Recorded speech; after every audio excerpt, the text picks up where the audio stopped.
안녕하세요. 제사장 에스라입니다.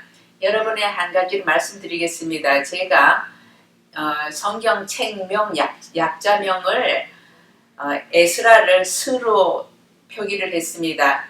그것은 개역 성경에 쓰이기 때문에 제가 그것을 암기하고 있기 때문에 스라고 했는데 예세 라로 고쳐서 읽으시기 바랍니다. 에스라의 이름의 뜻은 하나님이 돕는다는 의미이며 가족 배경은 스라야의 아들이며 이스라엘 대제사장 아론의 후손입니다. 에스라 7장 1절에서 11절까지 보면은 에스라는 모세의 율법에 능통한 제사장으로 성경을 가르치는 학자라고 했습니다. 그는 예루살렘에서도 율법을 깊이 연구하였으며 이스라엘 사람들에게 율례와 규례를 가르치는 일에 헌신하였다고 했습니다. 열왕기하 20장 17절에서 18절과 이사야 39장 6절에서 7절까지 보면은 히스기야 왕의 교만으로 하나님은 이사야 선지자를 통해 그날이 다가오는데 그날이 오면 조상이 저장해 놓은 모든 보물이 남김없이 바벨론으로 옮겨가고 너에게서 태어날 아들 가운데서 더러는 포로로 끌려가 바빌론 왕궁의 황관이 될 것이라고 말씀하신 대로 BC 586년경에 바벨론의 느부갓네살 왕이 예루살렘 성과 성전을 파괴했습니다. 남왕국 유다는 북왕국 이스라엘이 멸망한 지 136년 만에 바벨론에 의해 붕괴되고 유다 백성은 바벨론으로 포로로 잡혀갔습니다. 다니엘도 왕의 후손 중에 하나로 그도 포로로 잡혀갔습니다. 그 후 바벨론은 페르시아 왕국에 의해 붕괴하지만 유대인들은 여전히 페르시아의 지배를 받게 됩니다. 이사야 44장 28절 고레스를 보시고는 너는 내가 세운 목자다. 나의 뜻을 모두 내가 이룰 것이다 하시며 예루살렘을 보시고는 내가 재건될 것이다 하시며 성전을 보시고는 너의 기초가 놓일 것이다 하신다. 하나님은 에스라 당시로부터 약 2세기 전에 이미 이사야 선지자를 통해 이스라엘의 회복과 성전 재건을 위해 아직 태어나기도 전인 고레스를 택하여 준비해 놓으셨습니다. 이사야 45장 4절 내가 너를 지명하여 부른 것은 나의 종 야곱 내가 택한 이스라엘을 도우려고 함이었다. 내가 비록 나를 알지 못하였으나 내가 너에게 영예로운 이름을 준 까닭이 바로 여기에 있다. 하나님은 이방의 왕이 될 고레스가 태어나기도 전에 이미 고레스라는 이름을 주시고 훗날 이스라엘을 돕도록 그를 지명하여 부르셨다고 했습니다. 예레미야 25장 11절과 29장 10절에 보면 이 땅은 깡그리 끔찍한 폐허가 되고 이 땅에 살던 민족은 70년 동안 바벨로니아 왕을 섬길 것이라고 하였습니다. 그런 다음에 너희가 바벨로니아에서 70년을 다 채우고 나면 내가 너희를 돌아보아 너희를 이곳으로 데리고 오기로 한 나의 은혜로운 약속을 너희에게 그대로 이루어주겠다고 하신 말씀을 이루십니다. 에스라 1장 2절 페르시아 왕 고레스는 다음과 같이 선포한다. 하늘의 주 하나님이 나에게 이 땅에 있는 모든 나라를 주셔서 다스리게 하셨다. 또 유다에 있는 예루살렘에 그의 성전을 지으라고 명하셨다. 예언대로 페르시아 그 고레스 왕은 유대인들에게 귀환하여 예루살렘의 성전을 재건하라고 명했습니다. BC 538년에서 537년경에 고레스의 왕명으로 스룹바벨과 예수아에 의해 1차 약 5만 명의 사람들의 귀환이 이루어졌습니다.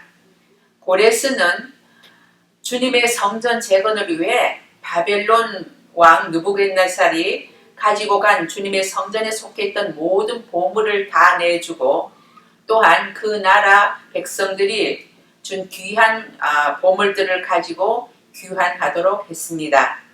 1차 귀환자들은 BC 536년에 성전 공사를 시작하였는데 대적들의 방해로 BC 534년부터 520년까지 14년 동안 공사가 중단되었다가 BC 516년경에 공사를 완성하고 백성들은 기뻐하면서 하나님의 성전을 봉헌하였습니다.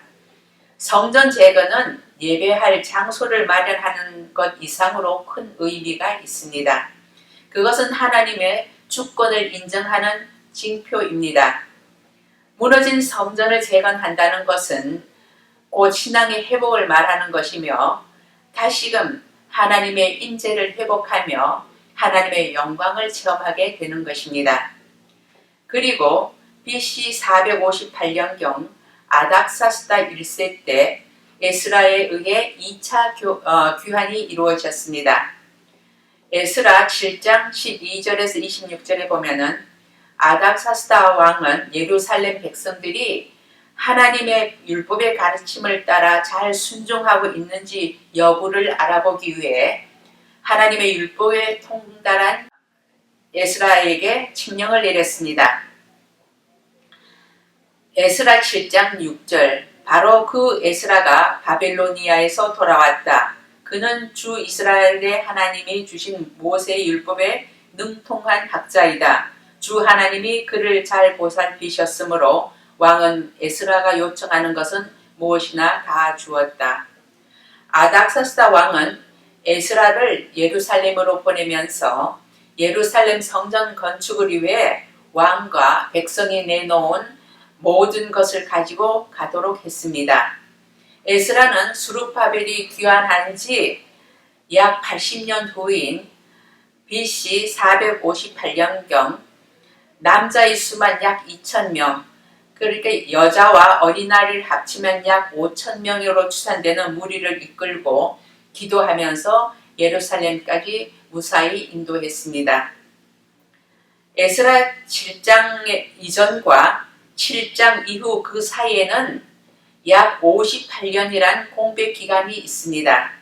이 시기 동안 먼저 귀환한 백성들은 이방인들과 결혼하는 등 영적 상태에서 나태로 빠져 신앙의 순수성을 잃어가고 있었습니다. 에스라가 예루살렘에 도착하였을 때 제사장들을 포함한 유대인들이 이방 여인들과 결혼한 것을 알게 되었습니다. 에스라 9장 5절 나는 슬픔을 가누지 못한 채 앉아있다가 저녁 제사 때가 되었을 때 일어나서 찢어진 겉옷과 속옷을 몸에 그대로 걸치고 무릎을 꿇고 두 팔을 들고서 주 나의 하나님께 기도드렸다. 에스라는 하나님께 부끄럽고 낯뜨거워서 얼굴을 들 수 없어 슬픔을 가누지 못한 채 회개 기도를 하고 있었습니다. 에스라는 이방인들이 역겨운 짓을 하여 땅의 구석구석까지 더럽힌 그 이방인들과 결혼하지 말라고 하신 그 명령을 어긴 백성들을 용서해달라고 중보 기도를 했습니다. 에스라 9장에서 10장에 보면은 에스라가 백성들의 잘못을 책망하고 공동체의 영적 개혁 운동을 주도했습니다. 그러자 그들은 이방 아내들과 아이들을 포기하고 분리하여 성별되기를 하나님 앞에서 언약하였습니다. 그렇게 에스라를 통하여 공동체의 영적 개혁이 일어났던 것입니다. 느헤미야 8장 1절에서 8절에 보면은 에스라는 말씀을 읽고 가르쳤습니다. 성전이 완성되고 성벽이 준공되었을 때 백성들은 여호와의 말씀을 듣기 위하여 모여들었습니다. 또한 그들은 에스라에게 말씀을 읽고 설명해 주기를 요청하였습니다. 느헤미야 8장 5절에서 6절 학자 에스라는 높은 단 위에 서 있었으므로 백성들은 모두 그가 책 펴는 것을 볼 수 있었다. 에스라가 책을 펴면 백성들은 모두 일어섰다. 에스라가 위대하신 주 하나님을 찬양하면 백성들은 모두 손을 들고 아멘, 아멘하고 응답하고 엎드려 얼굴을 땅에 대고 주님께 경배하였다.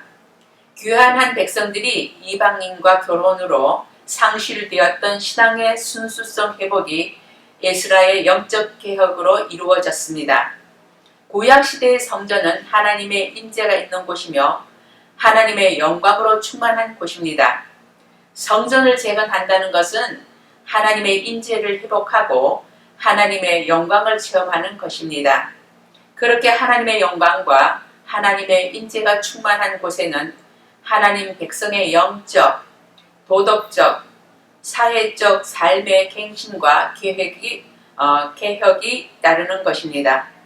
에스라는 유대 역사 가운데 중요한 위치를 차지했던 사람이며 그런 에스라를 유대에서는 역사의 위대한 지도자 중에 한 사람으로 인정하고 있습니다. 에스라는 구약 성경 역대기를 기록한 저자이기도 합니다.